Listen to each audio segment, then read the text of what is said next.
In 1987, I'm offering insurance, life insurance, which was the main product we had. To generate $800,000 of income, I was able to recruit a group of agents. Let's start off with your story, Miguel. In 1960, my parents made a decision to leave Cuba. I want you to get into the struggle part, how you entered into the insurance business. It was very challenging. I struggled, man. It was a struggle for me for 8 months. Tell me the evolution part. Tough 8 months. What did you learn specifically that turned the tide for you? So it never allowed me to take off. My friend that brought me into the industry, I have a team member that can help us with that. Why are they staying with you? Why are they giving up a little bit of commission to stay with you? We're moving it forward. We thought this past year we had the best year in other product sales. When I say other products, outside of Medicare. So we're seeing a transition come about. Give me your best piece of advice for somebody who's trying to actually build an agency. Miguel, how you doing? I'm doing terrific. Thank you for including me in your podcast, Jeremy. Yeah, absolutely. I'm super excited. Let me kind of set this up for a second. Miguel Delgado owns Elite Partners. I want to say this.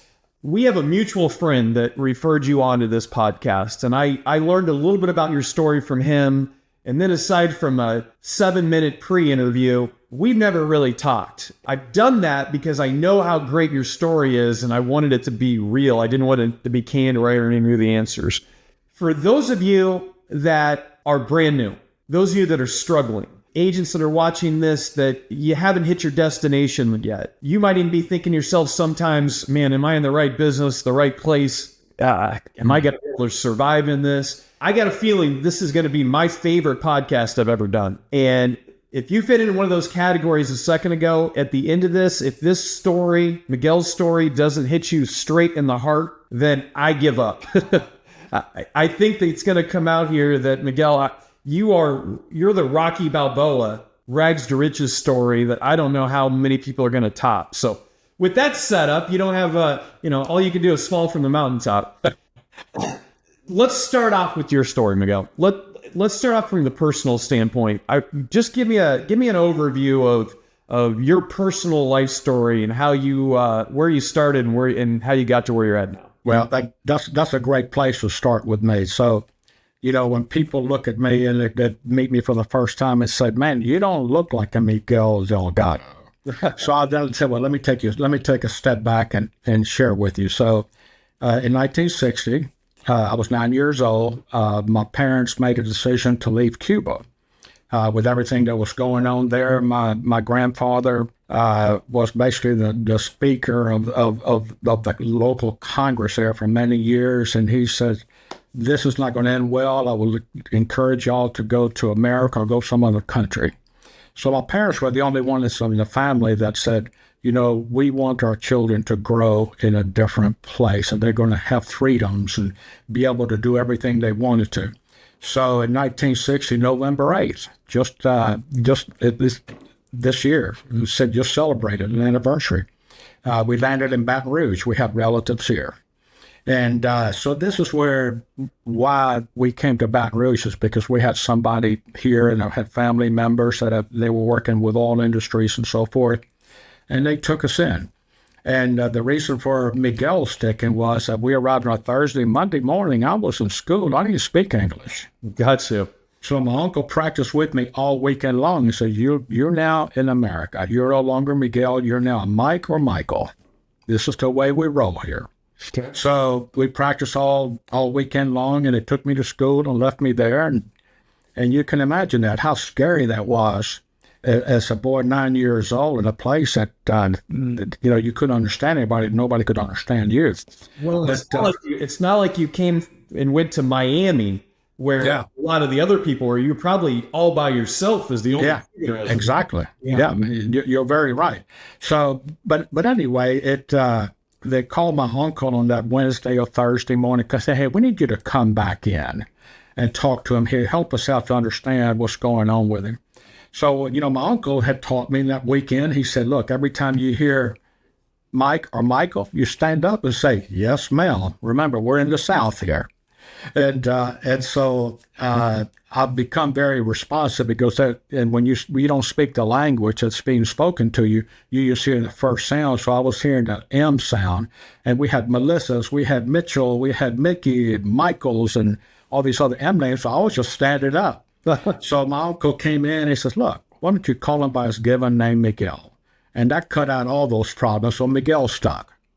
Right. While my dad changed, I'm a junior. He changed his name to Mike, and everybody talked to him, called him Mike. But all my friends that I made over the years and my family called me Miguel.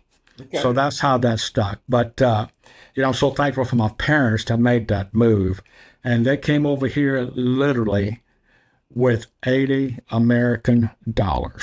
That's how they started their lives here with 2 kids. We got to leave with $20 American apiece. And they even took out, we had, a pair of socks. I took one of the socks out of our luggage before we left, and anything that was a pair got taken out, so forth. So it was fortunate we had just a wonderful family that supported us and helped us get started. And the friends that we made, even that first year of school, they just took us in and, wrapped their arms around me at school and walked me through everything, even though I couldn't understand a darn thing they were saying. That's awesome. That's awesome. So you get to Louisiana, you're 9 years old. How long did it take you and your family before you guys got kind of above water to where? Man, Jeremy, it took a few years. Yeah. My parents were just incredible people. They taught me so much about persistency, about believing in yourself, and to, taking care of your family. So they would have 3 or 4 jobs each, to where they worked all the time. And it took me about 3 or 4 months to be able to speak and communicate, by the way. It was kind of a quick learn. So, it was a struggle for a number of years. It really was. And finally, after about 5 years, they were able to buy a little house, kind of a little on the outskirts of Baton Rouge. I went to a Catholic school there, and it was just wonderful. But, I thought that we lived in a castle. I didn't realize it was a 1,000 square foot home. Yeah. But it was our home. Right. And but my parents went from there and kept paying the bills and supporting us in every way. All right. So how long before you were fluent in English? Oh, and within that first year. Nice. Yeah. Yeah. Within that first year, I was able to communicate, and I was making great grades, and I didn't have to take a step back in school into a lower grade to back up. In fact, I was in math and other areas, I was ahead of the game. Cuba had some great schools, when we were there. And but it was just one of the great things that came out of this when we went to this new school, and again found this group of friends that to this day we're still friends. We had a get together the other day, and here in Baton Rouge, and a lot of the old football players and so forth got together and their families. And so I'm so thankful for that group of people because they supported me. They allowed me to grow, and a lot of them brought out I was very blessed with some great athletic skills. And so it just, it was a wonderful time. It really was, even though the money wasn't there, but I didn't do it without my parents, as far as, as far as everything, from clothing to shoes to everything else, food. We didn't have a bunch of it, but we had enough, which, always taught me to live modestly. You don't have to have everything. Whenever my views changed on that, I always messed up. And I have to go back to my roots there to remember what's important. So, Miguel, tell me, let's kind of progress now and tell me, that was your beginning life story. Tell me your beginning business story as far as it pertains to the insurance world. Sure. How'd you get started? Well, in 1987, let me take a quick step back. Prior to that, I was in the oil industry, traveled pretty much all over the world, lived abroad for 10 years and so forth. And then due to injuries and then because of the jobs I was doing and so forth, I was offered early retirement. And so I didn't know what I was going to do. Money, I did well in saving money and so forth. And so money wasn't, I wasn't pressed for dollars. But I knew I had to do something. I was 35 years old, and so one of my LSU friends had gone into the insurance industry as a basketball player there at LSU, and so I went to see him and says, "Hey man, tell me about what you're doing. Looks like you built a great business." And so he told me about what he was doing, and he said, "Why don't you come try it?" So I did. And we started off, had great training and so forth, but I didn't feel comfortable in being in the insurance industry. It was hard for me to say, yeah, I'm offering insurance, life insurance, which was the main product we had.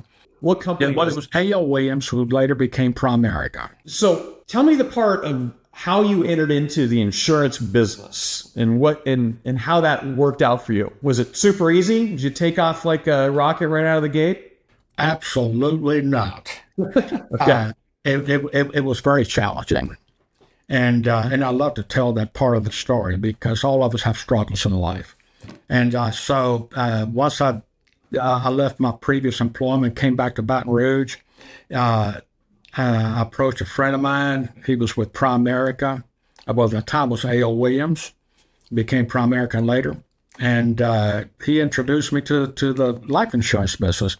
Primerica is primarily, or A.L. Williams was a network marketing type situation. And you could recruit people, you could build a business and so forth on down the line.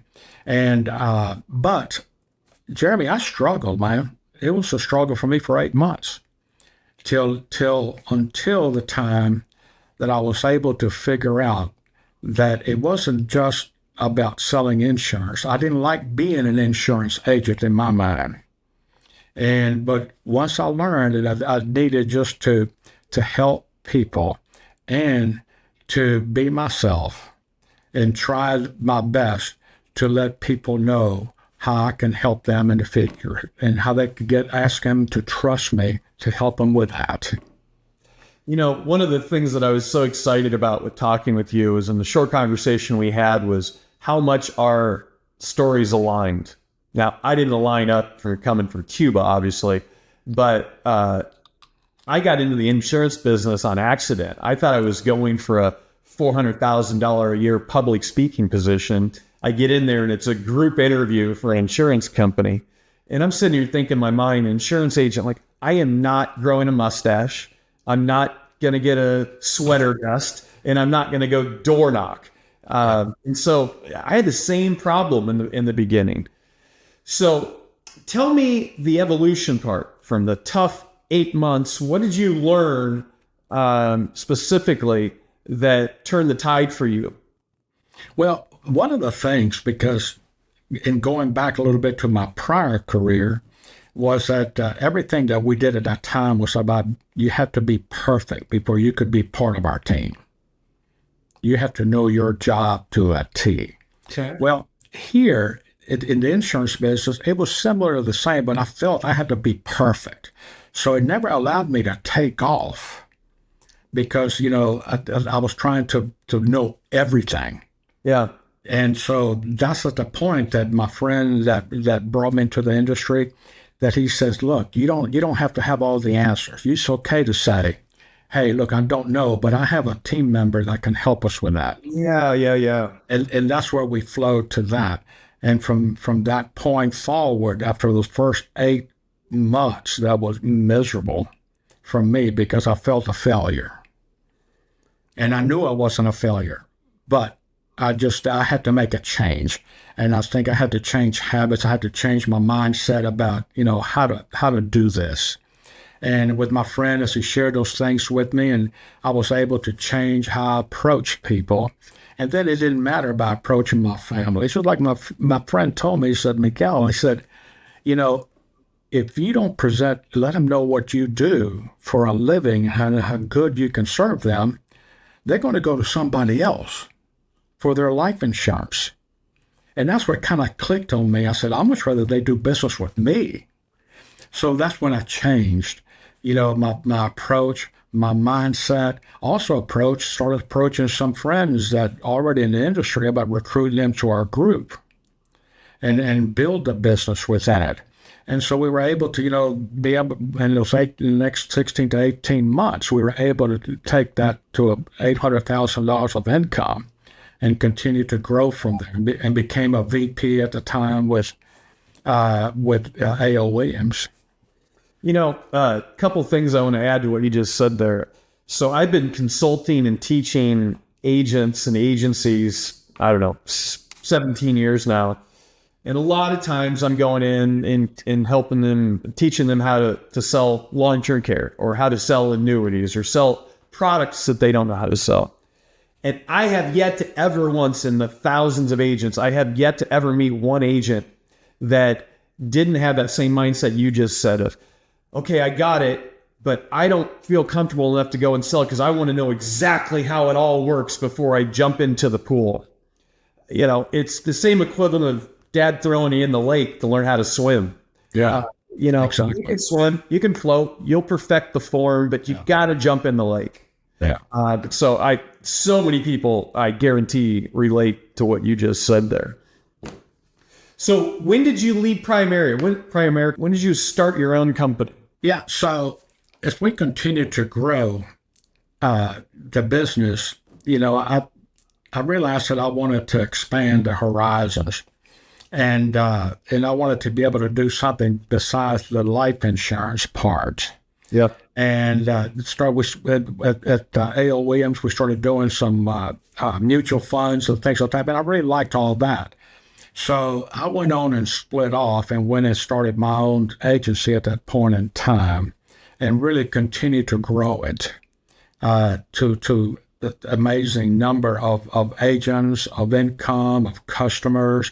We're really doing some great things. We even brought in some real estate parts because we realized, people trust us, they like us, so we can help them in other areas. So that's when we moved in to really expand it, all our product lines, probably a little bit too far, and did real well for about the next 3.5, 4 years. Because you brought on too much all at once? Yes. Okay. And then at that point in time, I took my eye off the ball. Okay. Income was unbelievable, revenues for the company, for myself, and I took my eye off the ball, Jeremy. Yep. I did the same thing with my agency when I was building it. Let me give you a little credibility for the listeners here. How many agents do you currently have? 135. 135. How much revenue do you guys do in a given year? We're right. We're bumping up against that 2 mil. 2 mil. All right. So I wanted to make sure I got that out there so everybody really knew what I was saying in the beginning when I said rags to riches. You're talking about coming over to another country, and as a family, you've got $80. And then you're talking about jumping into an insurance business that you had no idea about, struggling for 8 months like everybody does. It's a game of survival for everybody that first year. And then jumping in and fast forwarding to the point where you've got 135 agents doing a couple $1 million a year in business, and you're selling all products. Okay, so now let's go back a little bit. So you start your agency. And as you start your agency, what is your marketing approach? How are you and your agents getting in front of people? You're talking about presently or stepping back? Well, back in the beginning. Yeah, in the beginning. We really took a lot of what was happening, what A.O. Williams and Primerica taught us, is start with those people that know you, that you have a relationship with. So that's what we taught. We weren't doing a lot of marketing at all. Okay. We were doing a lot of follow-ups and down to the simple things, or thank you cards, or following up with us. A lot of times, at that time, a lot of the agents selling insurance, once they made their sale, they went away. Well, I didn't believe in that. I think we have to stay in there with them. And as we were adding other product lines, it became important to do that. So we were able to have multiple products in the home and so forth. So it was a very simple start, very, just kind of going back to our roots and friendships and families and asking for referrals and so forth. And that's how we grew it. How big were referrals for you at that Huge. stage? Absolutely huge. Yeah. I find it amazing as I work with different agents and all over the country that do different marketing systems.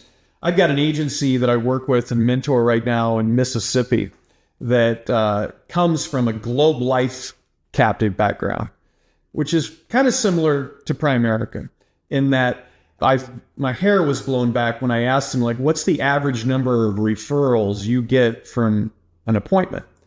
And his number was 20.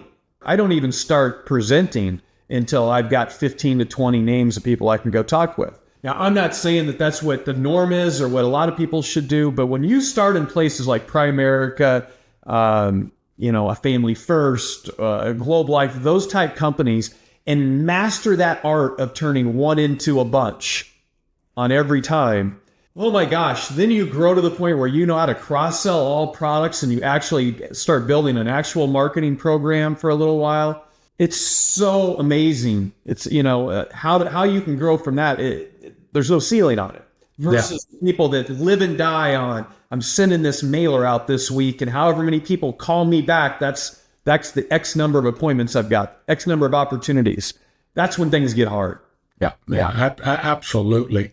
And now it's a whole different thing that we do. We advertise and all the socials and. Yes, so let's talk about that now for a second. So let's talk about evolution. Let's talk about where you're at now. What type of marketing, we'll start there. What type of marketing does your company do now? I know you do a lot of social media. We do a lot of social media. We've done a lot of TV, outdoor billboards, radio. We do a lot of public events, community events. By the way, we're in 12 states. We have, 5 offices, brick and mortars. We're based here in Baton Rouge, where I am. And so we utilize those offices very effectively, that we can drive people there. And so it's we've tried everything, and some things work in certain areas that they don't work in other areas. But social media has been really great for us. Would you say that as the head of the snake, as the mentor, as the boss of the company, that your job now, and I'm guessing here, I may be wrong on this, but your job now is to really become a rainmaker for activity? I think that should be the goal of everybody if they're really trying to build an agency. You might have to start off in the beginning where you're purchasing leads or you're cold calling or doing elementary marketing things. And eventually you want to get to the point where you've got leads coming in from 10 different marketing ventures. Sure. There's a process to get there, but is most of your time focused on becoming a rainmaker and then mentoring the people you've got? Is that where you live now? I mean, you're right on. When we started Elite Partners, 8 years ago, after I retired from Humana and started this in the Medicare space, I was very blessed and honored that some of the people that I work with left at the same time because they saw some changes coming in the industry. And so we formed this together. And so, but the transition for some of these folks was a little bit different in mine. I knew that I couldn't be an agent and be a mentor, be a coach, be a CEO, that it wouldn't work that way. And so I have not sold but five enrollments, Medicare enrollments in 8 years. And man, was it expensive? You better believe it. But it's taken about 5 years for this group that became our team leaders or sub-agencies and so forth, for them to be able to start making that move from being an agent, taking that hat off as an agent, starting to become mentors, because we've been recruiting for them. Now they've got their own agencies.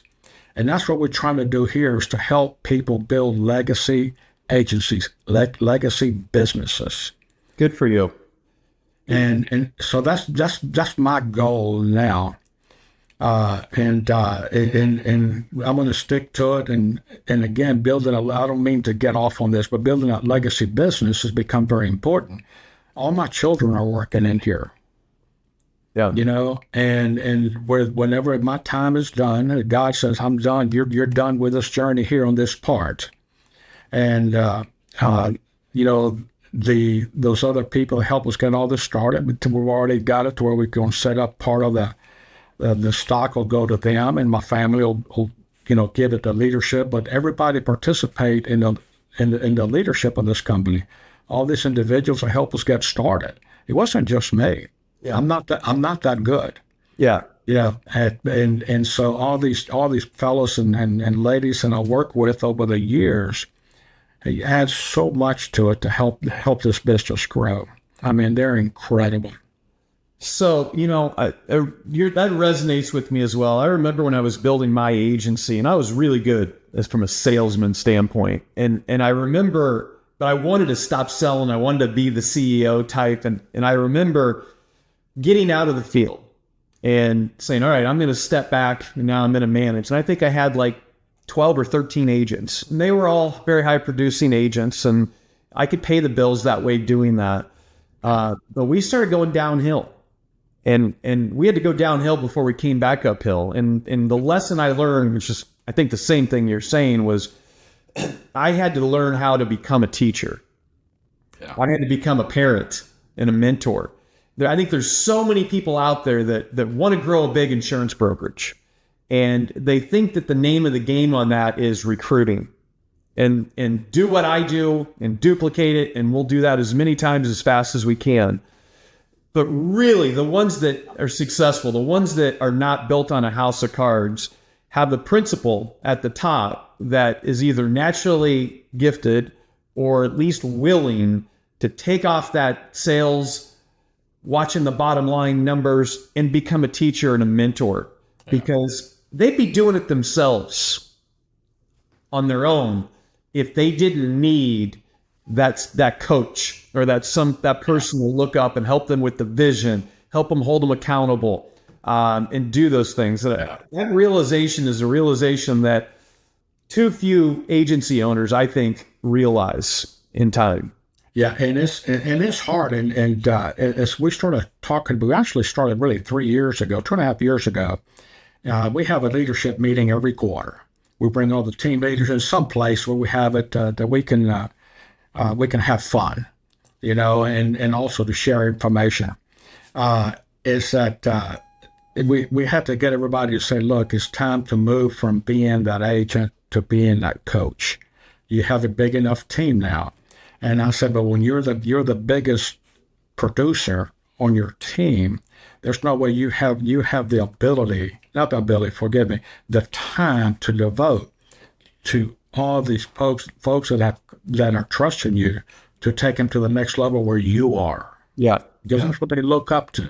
Yeah. And but we've seen that transition is making a huge difference. And the other thing that's made a big difference is, in hiring the right people, the right agents, the right admins, people with integrity, the good work ethic. So, now we probably recruited 500 people in the last 8 years, and we had to weed them out. Yeah. Yeah. Because it wasn't their fault. It was our fault that we hired them. Yeah. Okay. Right. Yeah. So, but what we have now, these 135 folks are just amazing. So, as you look back in it from a general standpoint, what is the one thing that your newer agents struggle with the most? I mean, that's a great question. There's so many nuances and answers to that. I think that, especially with the Medicare space, it's that compliance issue that we kind of scare them a little bit into training and so forth about doing the right things and so forth. But I just believe that they come in with a mentality, oh man, I can these people are making 100, 200, 300,000, I can be there. And it doesn't work that way. Yeah. So we, on the front end, we walking through all that. And, we have a three-year plan for everybody new that comes in, and we share it with them. Okay. And to see so to make sure they understand that we're going to be there for you. And so, we brought, some people in from a training perspective. One of the people that we brought in was somebody that trained most of the people at Humana when we were all there. And, that person was considered one of the best in the industry. And because we felt that was important to have that strategic part of the business available and to help and guide them, through every facet of the business. That's one of the biggest job duties as a principal, in my opinion, is providing that education. And so many smaller companies out there think that the education is, here's what you do every day. Here's the calls that you make. Here's your marketing stuff. Here's your script. Now go repeat and rinse as many times as you can. Yeah.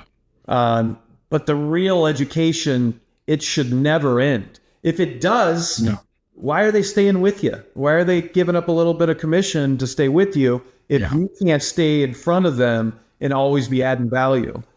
So when did you guys, when did you go from selling a product to evolving to prescription selling?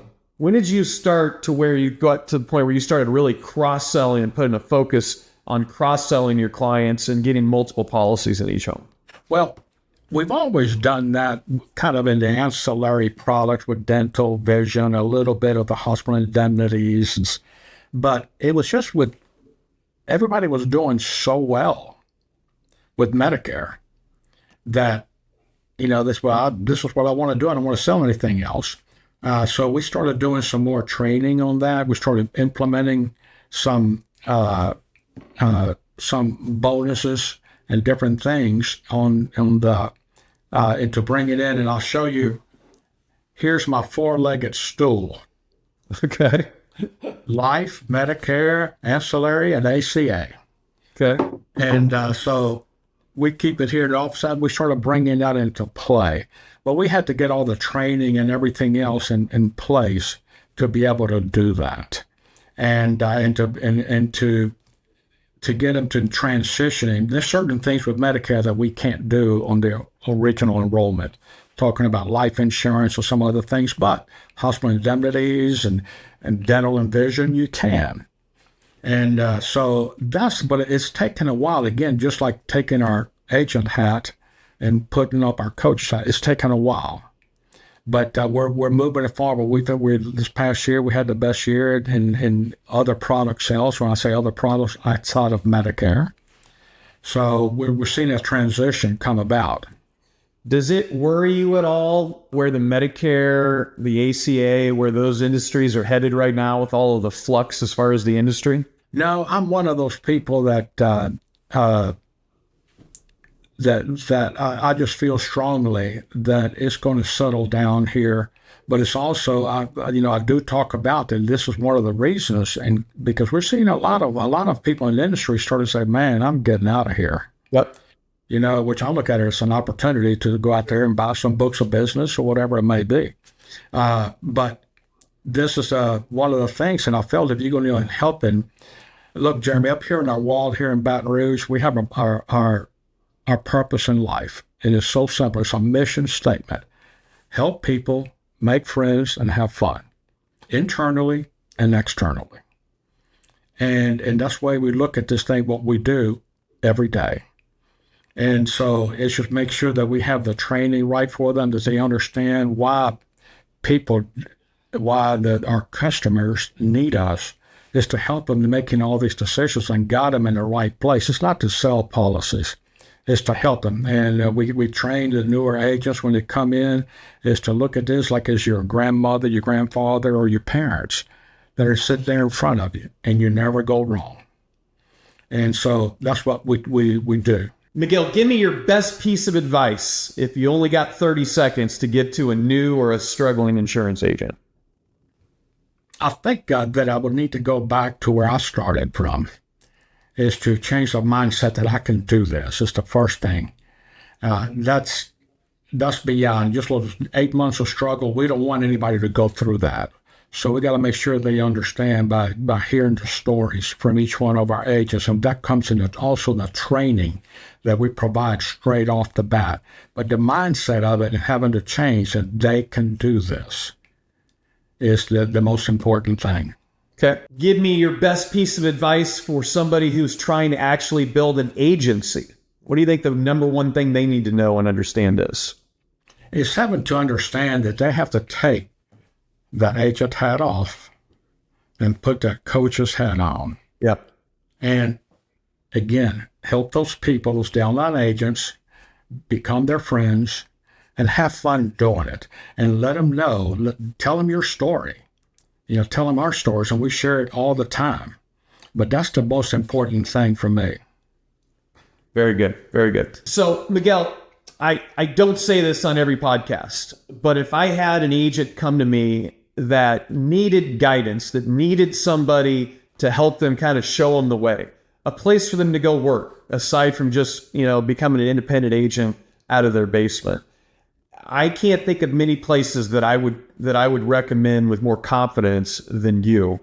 Do you want to give out some of your contact information in case agents that are listening to this, that they might want to reach out and see how your company works? Absolutely. I would be honored for any calls that we get. Okay. My email address is Miguel, Miguel, at myelitepartners.com. Beautiful, beautiful. Well, Miguel, dude, I hope to have you back on future podcasts. You are such a inspiration, for one, and you also just see the business the right way, doing the right thing, coaching, training, really caring about your people as much as how you do business with your clients. There needs to be more people like you, Miguel. I love that. Thank you so much, man. And I appreciate you coming on with me today. No, listen, it's an honor being here, and thank you for your time. You bet. Okay. Talk to you soon, Miguel. You got it. Bye.